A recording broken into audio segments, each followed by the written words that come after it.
한번 저 옆 사람한테 물어보시겠어요? 당신의 신앙은 어떻습니까? 이렇게 한번.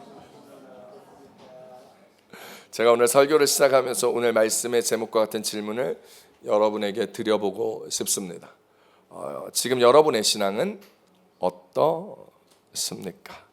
한번 생각해 보시겠어요? 나의 지금의 신앙이 어떠한지를 말이죠. 신앙은 단순히 종교적 행위가 아니라 하나님과의 깊은 관계를 의미합니다. 그렇다면 지금 여러분이 가지고 있는 하나님과의 관계는 어떠신지요? 지금 우리가 살아가고 있는 이 사회는 물질주의와 개인주의 그리고 세속주의가 팽배하여 신앙의 본질을 희미하게 하고 있습니다. 하나님을 믿는다고 하면서도 하나님과의 관계보다 다른 것의 관계에 치중합니다.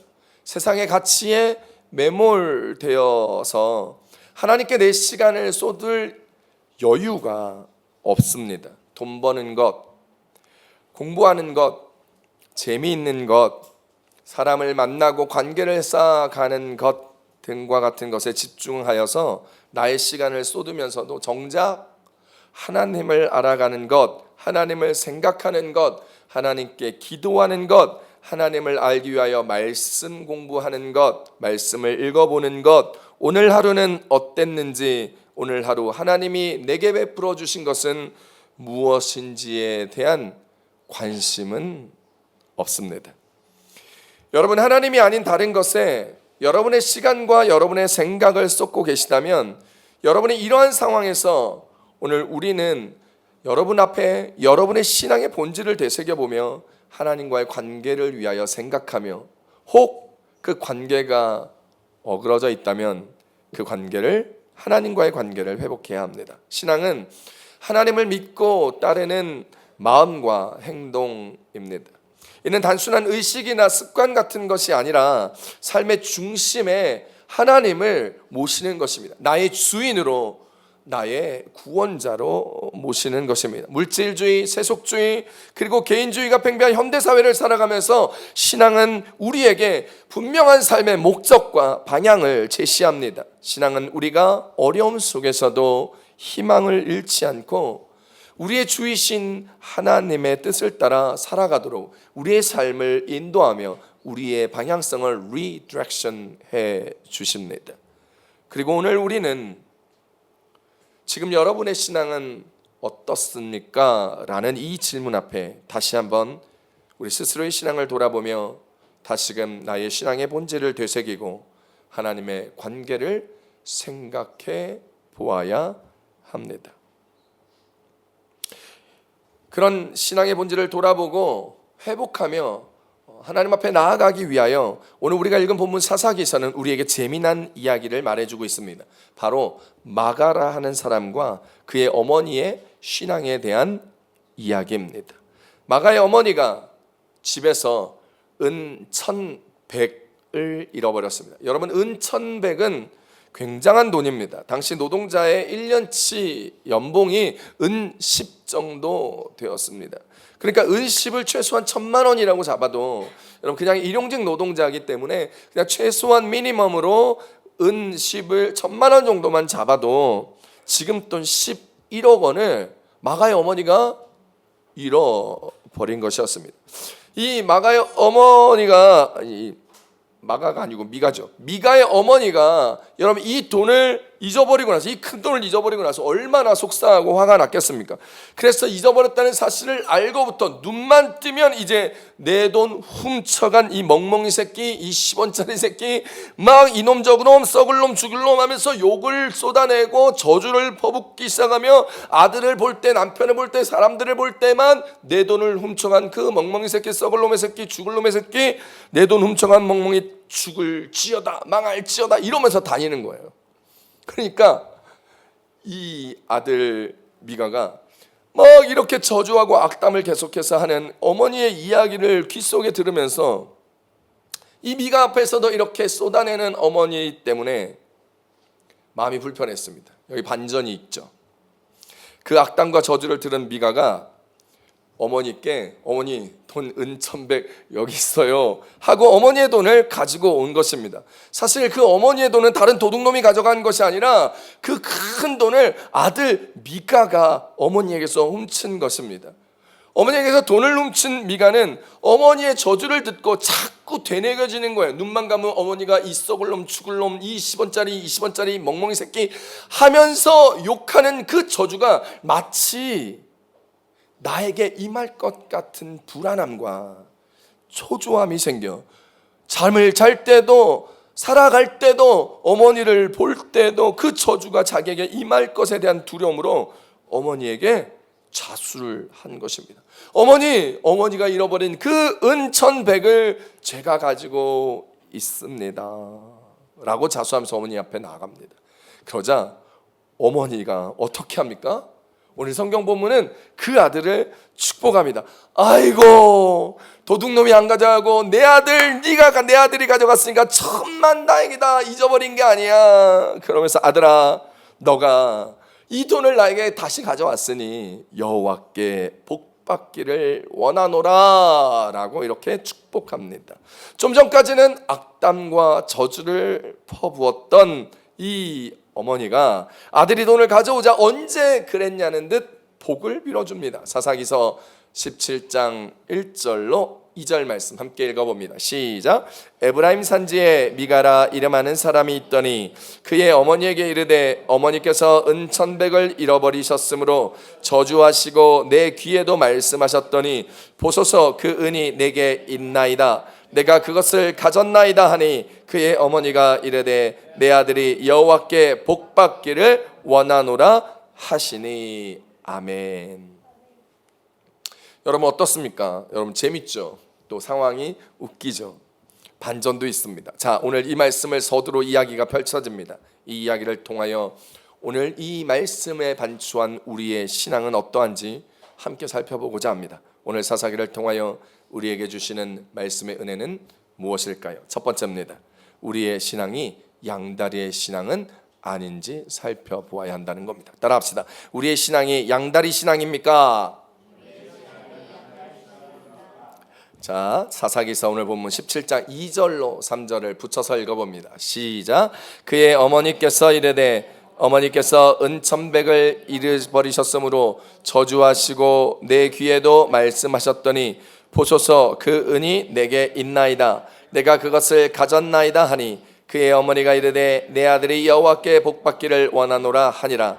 미가가 은천백을 그의 어머니에게 도로 주매 그의 어머니가 이르되 내가 내 아들을 위하여 한 신상을 새기며 한 신상을 부어 만들기 위해 내 손에서 이 은을 여호와께 거룩히 드리노라. 그러므로 내가 이제 이 은을 내게 도로 주리라. 아멘. 사실 미가의 어머니가 마지막으로 한 말, 주님께서 너에게 복을 주시기를 바란다라는 말을 들으면 여러분 이 어머니는 정말 믿음이 참 좋은 사람 같습니다. 돈을 훔친 자를 저주했지만 그 훔친 사람이 아들이라는 사실을 알게 되고 그 저주를 바꾸어 다시 여호와의 복을 구하는 것을 보면 아들을 사랑하는 어머니의 마음이기에 그럴 수 있다라는 생각이 들기도 합니다. 하지만 미가의 어머니는 아들의 죄에 대하여 어떠한 말도 하지 않습니다. 왜 돈을 훔쳤는지, 왜 그런 마음을 가졌는지, 그것을 가지고 무엇을 하고 어떻게 하려고 했는지 알려고 하지도 않습니다. 야단도 치지 않습니다. 도둑질이 하나님께 죄를 지은 일이고 하나님 앞에 악한 일임에도 불구하고 그 일을 하나님 앞에 지적하거나 하나님 앞에 회개함으로 이끌어 가지 않았습니다. 십계명을 어겼음에도 불구하고 그 아들을 내버려 둔 것입니다. 여러분 목회를 하다 보면 이런 사람을 참 많이 봅니다. 남의 자식은 인사만 안 해도 지적을 하고 남의 아이들은 조금만 지저분해도 아이고 애가 왜 이렇게 찌직꼴꼴해 뭐라 그러죠? 그렇게 지저분해라고 이야기하면서도 자기 아이에 대해서는 한없이 너그러우며 누군가 자기 아이를 지적하거나 뭐라 하면 굉장히 불쾌하고 화를 내는 부모님들 주변에서 쉬 볼 수 있습니다. 자기 자녀를 혼내지 아니하고 남의 자녀의 지적을 바라보는 사람들은 결코 믿음의 부모가 아닌 것이죠. 여러분 그런데 이 미가의 어머니의 모습을 보면 더 큰 문제가 있습니다. 미가의 어머니는 미가에게 돌려받은 은 1,100을 가지고 그 돌려받은 돈으로 아들에게 돌려주며 은신상을 부어 만듭니다. 사사기서 17장 3절로 4절을 쉬운 성경으로 봅니다. 시작. 미가는 은돈 1,100개를 어머니께 돌려주었습니다. 그러자 어머니가 말했습니다. 내가 이 은돈을 여호와께 거룩하게 드리겠다. 그것으로 너를 위해 조각한 우상과 녹여 만든 우상을 만들겠다. 그래서 내가 이것들을 도로 차지하게 하겠다. 미가가 어머니에게 은돈을 돌려주었습니다. 미가의 어머니는 그중 은돈 200개를 은장이에게 주어 하나는 조각한 우상을 만들었고 또 하나는 녹여서 우상을 만들었습니다. 그리고 그 우상들을 미가의 집에 두었습니다. 아멘. 여러분, 미가의 어머니는 그 아들이 훔쳐간 돈을 돌려받은 다음에 그 은돈을 하나님께 거룩하게 구별해서 바치겠다 하였습니다. 3절 한번 보여주세요. 3절에 보면 이 은돈을 여호와께 거룩하게 바치겠다, 거룩하게 드리겠다라고 말씀하고 있습니다. 여기까지 들으면 그 어머니가 참 귀한 믿음을 가진 것처럼 보입니다. 아들에게 여호와의 복을 빌고 돌려받은 이 은돈을 다시 하나님 앞에 거룩하게 드리겠다라는 고백처럼 들립니다. 그런데 하나님 앞에 거룩하게 구별하여 바치겠다 한 돈으로 무엇을 만듭니까? 조각한 우상을 만들고 녹여 만든 우상을 만들겠다 하는 것입니다. 하나님을 위하여라고 말하지만 미가의 어머니의 신앙은 하나님을 바로 알고 믿는 신앙이 아닌 자기 아들을 위하는 신앙이었습니다. 자신이 한 저주가 아들에게 돌아가지 않도록 자기 아들을 위해 하나님의 이름을 들먹여가며 우상을 만든 것입니다. 결국 하나님의 아들을 지키시게 만드는 것이 아니라 자기가 내뱉은 저주의 말이 하나님의 저주를 내리는 것을 프로텍트해주고 보호해줄 수 있는 우상을 오히려 만들어 자기 아들 미가를 위한 신앙의 모습으로 나가는 것을 볼 수 있는 것이죠. 바로 양다리의 신앙입니다. 우리도 이런 경우가 많습니다. 하나님을 위해서 하는 것이 아니라 나를 위하여, 내 남편을 위하여, 내 아들, 내 자녀, 내 아내를 위하여 일하고 행하는 경우가 참 많습니다.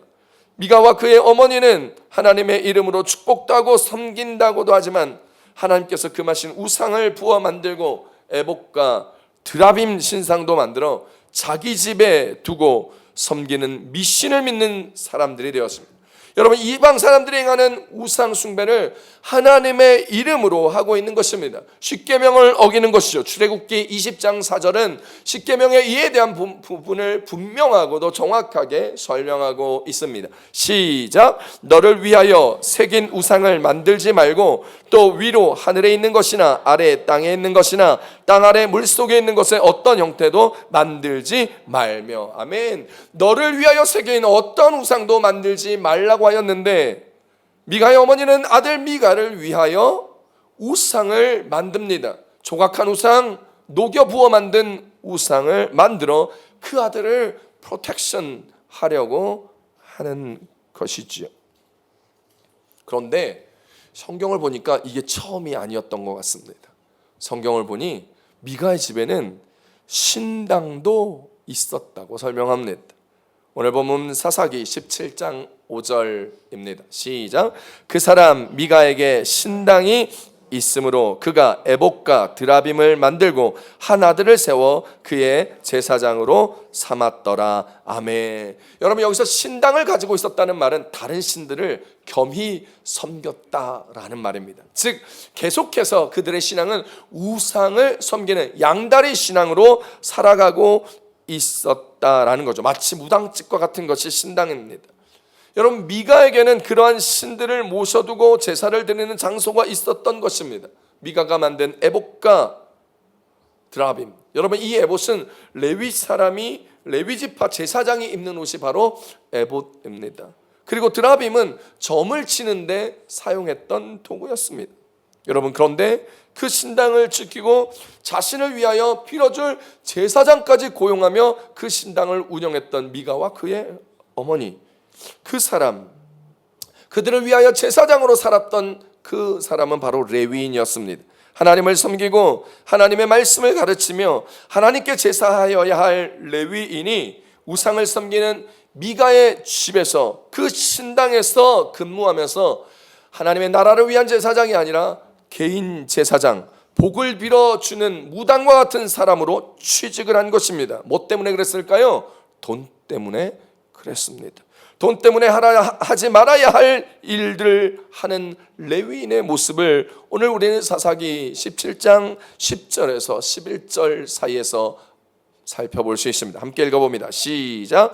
미가가 그에게 이르되 내가 나와 함께 거주하며 나를 위하여 아버지와 제사장이 되라. 내가 해마다 은 10과 의복 1벌과 먹을 것을 주리라 하므로 그 레위인이 들어갔더라. 그 레위인이 그 사람과 함께 거주하기를 만족하게 생각하니 이는 그 청년이 미가의 아들 중 하나같이 됨이라. 아멘. 하면 안 되는 일을, 이 레위인은 하면 안 되는 일을 돈 때문에 하게 됩니다.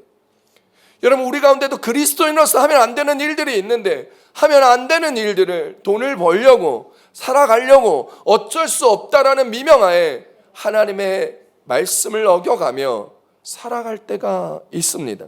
여러분, 그런데 안 되는 것은 안 되는 것입니다. 레위인이 하나님의 나라를 위하여 그들에게 기업을 주지 아니하고 나머지 11개 지파들의 땅에서 48개 성읍을 나눠주며 그 성읍에서 하나님의 말씀을 가르치고 예배하게 하고 제사를 드리게 지키게 하도록 명하였던 자신의 정체성을 버리고 돈 때문에, 은열 때문에, 의복 1벌 때문에, 먹을 것 때문에 그의 삶의 모든 것을 내버려 두고 취직하게 된 것입니다. 엄마에게서 엄청난 큰 돈을 훔친 아들 미가, 자기에게서 큰 돈을 훔친 그 사람을 몰랐을 때는 온갖 저주를 퍼부었지만 범인이 아들임을 알자 아들을 감싸며 스스로 하나님의 복을 아들에게 빌어줬던 미가의 어머니, 그 복을 위하여 우상을 세우는 어머니와 그 아들, 그 우상의 신당에 돈 때문에 취직하고 그 돈에 만족하는 레위인, 총체적 난국을 오늘 우리가 읽은 본문 사사기에서 말해주고 있습니다. 하나님을 섬기며 우상을 함께 섬기는 이들, 입으로는 저주를 퍼붓고 욕하며 살아가지만 그게 나의 가족과 연결되었을 때는 회개함 없이 셀프 용서를 하고 하나님의 복을 바라는 이들의 신앙, 하나님의 말씀을 잘 알지만 세상의 가치, 돈의 가치에 따라 움직이는 레위인, 그것이 하나님의 뜻과 배치되어도 상관없이 선택하고 살아가는 오늘의 이야기에 나오는 사람들을 보면서 여러분들의 생각은 어떻습니까? 오늘 그 모습이 나의 모습과 오버랩되지는 않은지, 혹 내가 고민하고 생각해야 할 지점이 바로 오늘 이 성경 말씀의 지점이 아닌지, 나의 모습, 나의 신앙은 아닌지 돌아보셔야 합니다. 하나님을 섬기면서 그 세상의 가치와 욕심을 쫓는 신앙인은 아닌가요? 하나님을 섬기고 세상도 섬기는 양다리의 신앙은 아닌지요? 교회를 다니지만 돈을 쫓는 욕심을 가지고 하나님께서 맡기신 그 일을 행하고 있는 것은 아닌지요? 하나님을 위하여라는 말을 하며 하나님을 위하여 거룩히 드리겠다 말하면서도 내 마음의 인텐션은, 나의 마음의 그 의도는 욕심에 가득 차고 돈을 쫓는 모습은 아닌지요?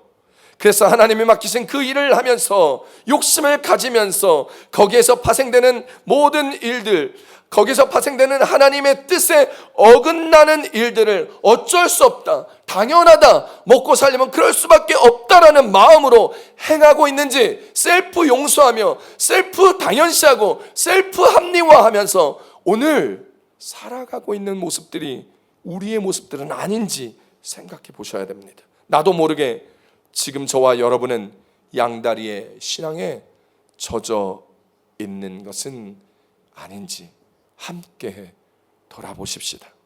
사랑하는 성도 여러분, 이 세상을 살아가면서 조금 어렵지만 조금 불편하지만, 조금 손해보는 것 같이 보이지만 우리는 항상 하나님의 편에 서야 합니다.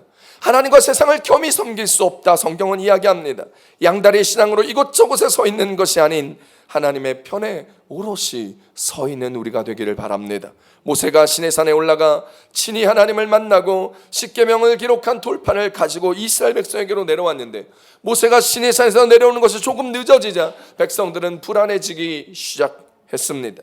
그래서 아론에게 가서 우리를 지켜줄 신을 만들라 이야기하며 자신들이 가지고 있는 귀걸이나 목걸이, 반지, 금 딱지들을 다 아론에게 가져다 두며 금송아지 신상을 만드는 장면을 우리는 잘 알고 있습니다. 출애굽기 32장 1절을 쉬운 성경으로 함께 살펴봅니다. 시작. 백성이 금송아지를 만들다.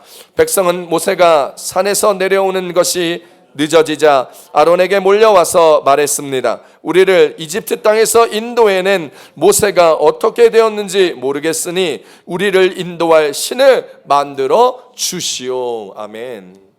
아론은 금송아지를 만들며 이 금송아지가 너희를 애굽 땅에서 이끌어낸 신이다라고 말하자 이스라엘 백성들이 가지고 있던 불안, 초조, 걱정, 근심이 다 사라지며 우상인 금송아지 안에서 평안을 누리게 되었다, 성경은 이야기합니다. 그러자 시내산에서 내려온 이 모세가 그들의 이 모습을 보고 이 상황을 알게 되며 양다리 신앙을 가진 이스라엘 향하여 하나님의 편에 선자가 있으면 나오라 라고 소리치고, 그러자 오직 레위인들만이 하나님의 편에 서기로 작정하여 모세 앞에 나옵니다. 그리고 모세는 레위인과 함께 양다리 신앙을 가진 3,000명을 죽이게 되지요. 성경 봅니다. 출애굽기 32장 26절입니다. 시작.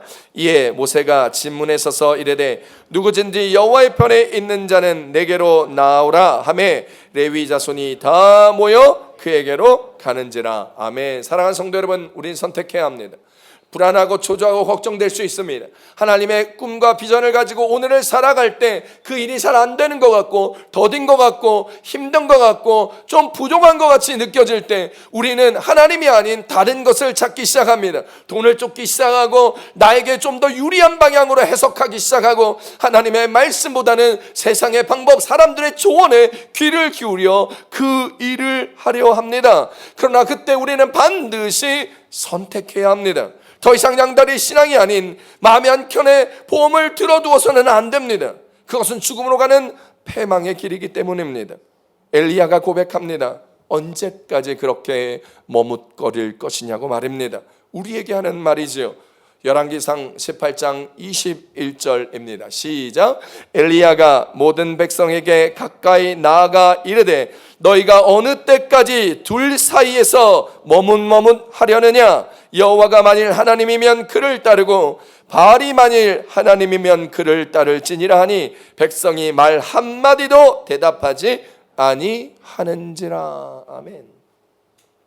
오늘 엘리야가 백성에게 하는 말은 오늘 하나님께서 우리 가운데 하는 말입니다. 어느 때까지 너희가 머뭇머뭇거리려 하느냐? 너희 안에 있는 그 일, 너희가 마주한 그 어려움, 너희가 뚫어야 할 그 길, 언제까지 머뭇머뭇하려 하느냐? 계시록에서도 우리에게 말합니다. 양다리 신앙으로 잊지 말고 하나를 정하라고 말입니다. 미지근하게 잊지 마라, 하나님의 편에 서라 라고 말합니다. 계시록 3장 15절에서 16절입니다. 시작. 내가 내 행위를 나누니 내가 차지도 아니하고 뜨겁지도 아니하도다. 내가 차든지 뜨겁든지 하기를 원하노라. 내가 이같이 미지근하여 뜨겁지도 아니하고 차지도 아니하니 내 입에서 너를 토하여 버리리라. 아멘. 사랑하는 성도 여러분, 하나님께서 말씀하시고 명령하신 대로 살아가십시오. 그것은 하나님의 뜻대로 살아가야 할 우리의 사명입니다. 내 뜻대로 내가 편한 대로 살아가면 안 됩니다. 그러면 우상을 만들게 되고 돈을 쫓아 하나님의 말씀을 거스르게 됩니다. 하나님을 섬기면서 자기 편한 대로 우상을 섬기는 것을 주저하지 않지요. 온통 가짜 신앙, 변질된 신앙, 타협하는 신앙, 부패한 신앙으로 가득하게 되고 어쩌면 우리 안에 무늬뿐인 신앙 생활을 하게 될지도 모릅니다. 그렇게 되면 하나님을 믿는다고 하면서도 자기 하고 싶은 대로만 신앙생활하고 살아갑니다. 사사기서 17장 6절입니다. 시작. 그때에 이스라엘 사람에게는 왕이 없었기 때문에 사람들마다 자기 하고 싶은 대로 했습니다. 아멘. 사랑하는 성도 여러분, 양다리 신앙에서 그만 나오십시오. 그렇게 하나님이 편이 아니라 내가 원하는 대로 합리화하고 셀프 용서, 셀프 합리화, 내가 생각하는 대로 하나님을 위하여라고 말하면서도 나를 위하여 살아가게 될 때 결국 내 멋대로 신앙생활 하게 되는 것이죠. 사람들마다 자기 하고 싶은 대로 하더라. 무늬만 성도, 이름뿐인 성도에서 벗어나십시오. 내가 좋을 때만 섬기고 예배 자리에 나오고 기분 나쁘면 섬기지도 않고 주일 성수도 못하는 그런 부끄럽고 창피한 그런 신앙인의 모습, 내 소견대로 옳은 대로 내 뜻대로 행하는 대로 하는 모습을 버릴 수 있기 바랍니다. 미가와 그의 어머니처럼 오늘 하나님을 원하는 방식으로 내 생각대로 살아가는 그 신앙의 걸음을 멈추고 하나님의 뜻과 명령, 말씀대로 온전하게 살아내고 섬기며 순종하고 봉사하고 헌신하는 마드리 순복음교회 성도들이 다 되시기를 축복합니다. 그래서 거짓되고 세속된 세상에서 참된 성도의 모습으로 빛과 소금된 역할을 감당하는 성도로서 살아가는 우리 교회 성도님들이 되고 마드리 순복음 교회가 되어서 정말 하나님의 이름을 드높이며 홀로 영광 받으시는 그 예배를 드릴 수 있는 여러분의 삶, 우리 교회가 될 수 있기를 축복합니다. 축복합니다. 오늘 말씀해 주신 두 번째는 하나님이 왕이심을 고백하는 신앙이 되어야 한다는 겁니다. 따라합시다. 하나님이 왕이심을 고백하는 신앙이 됩시다. 오늘 사사기서 17장 6절의 말씀입니다. 시작. 그때에는 이스라엘의 왕이 없었으므로 사람마다 자기 소견에 옳은 대로 행하였더라. 아멘. 오늘 본문에서 이스라엘에 왕이 없으므로 사람마다 자기 소견대로 행하였다라고 말하고 있습니다. 여러분, 제가 한번 물어보고 싶습니다. 이스라엘에 왕이 없었나요? 아닙니다. 있었습니다. 그러면 누가 이스라엘 왕이죠? 그렇습니다. 바로 하나님이 이스라엘 왕이었습니다. 그분이 이스라엘의 참 신이고 참 왕이시고 참 하나님이셨습니다. 여러분 시편 기자의 고백을 한번 보시겠어요? 시편 47편 6절로 7절입니다. 시작. 찬송하라, 하나님을 찬송하라, 찬송하라, 우리 왕을 찬송하라. 하나님은 온 땅의 왕이심이라, 지혜의 시로 찬송할지어다. 아멘. 시편 기자는 하나님을 찬송하며 우리 왕을 찬송하며 하나님께서 우리 왕임을 고백하였습니다. 하나님은 온 땅의 왕이시며 나의 왕이시며 우리 민족의 왕이라고 이스라엘 백성들은 고백합니다. 하나님이 이스라엘 왕이십니다. 그런데 이스라엘 백성이 하나님을 참신으로 온전히 믿지 못하고 양다리 신앙을 걸쳐 믿었기 때문에 하나님의 능력을 온전히 믿지 못하고 양다리 신앙으로 나아갔기 때문에 그래서 그들은 하나님을 참신으로 믿지 못한 것 같이 하나님을 자신들의 왕으로도 믿지 못했습니다. 좋을 때는 믿었죠. 하지만 어렵고 힘들 때, 내 앞에 아프고 힘들고 큰 일들이 닥쳤을 때에는 하나님을 왕으로 믿지 못했습니다. 사랑하는 성도 여러분, 하나님을 왕으로 인식하는 것은 단순한 신앙 고백을 넘어서는 것입니다. 단순한 신앙 고백이 아니라 우리의 삶의 모든 영역에서 그분의 주권을 인정하며 살아가는 삶의 자세를 의미합니다. 하나님을 왕으로 인정하고 고백하면 결정적인 순간에 하나님의 뜻을 구하고 삶의 우선순위를 하나님 중심으로 조정하는 것과 같은 삶의 실천이 동반되게 됩니다. 바쁜 세상의 삶 속에서 살다 보면, 내가 하고 싶은 대로 이 땅에서 살다 보면 앞으로 어떻게 해야 하는지에 대하여 고민하고 부모와 자녀가 상의하다 보면 세상의 방법과 시도만 남고 주님이 나타나지 않을 때가, 주님의 방법을 잃어버릴 때가 참 많습니다. 그때 반드시 주님 앞으로 돌아오셔야 합니다. 하나님을, 예수님을 나의 왕으로 고백하고 우리 부부의 삶, 내 가정의 일의 솔루션이 내 자녀를 이끌어 주실 그분이 하나님이심을, 하나님이 우리 가정의 왕이고 하나님이 내 자녀의 왕이고 예수님만이 우리 교회의 왕이심을 선포하는 노력으로 살아가셔야만 오늘 우리가 넘어지지 아니하고 실패하지 아니하고 합당한 길로 온전하게 걸어갈 수 있게 됩니다. 주님이 나의 왕으로 고백하며 살아내려는 노력으로 돌아오십시오. 그래야 그분의 영광을 충만하게 만끽할 수 있습니다. 우리가 하나님을, 예수님을 영광의 왕으로 인정하고 모셔드릴 때 임마누엘의 주님께서 우리와 함께 하시고 그리고 그분의 영광을 우리로 누리게 하신다는 사실입니다. 그분이 영광의 왕이시기에 우리로 영광의 자녀의 모습으로 살아가게 하십니다. 시편 24편 10절입니다. 함께 봅니다. 시작. 영광의 왕이 누구시냐? 만군의 여호와께서 곧 영광의 왕이시로다. 아멘. 우리가 여호와의 영광의 왕을 영광의 왕이심을 고백하면 오늘 우리가 왕의 자녀임 또한 기억하게 될 것입니다. 왕이신 주님을 고백할 때만 누릴 수 있는 왕의 자녀로서의 특권입니다. 여러분, 미국 IVF의 캠퍼스 사역자인 T.C. 해리슨 워런이라는 목사님이 계신데, 여자 목사님이신데요, 이 T.C. 해리슨 워런이라는 목사님이 쓰신 책이 있는데 밤에 드리는 기도라는 책이 있습니다.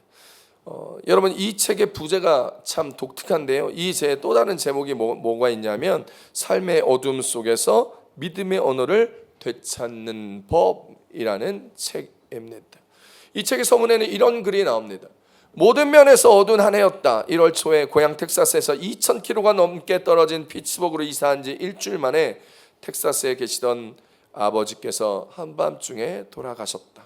그로부터 한 달 뒤 나는 유산과 과다출혈로 응급실에 실려갔다.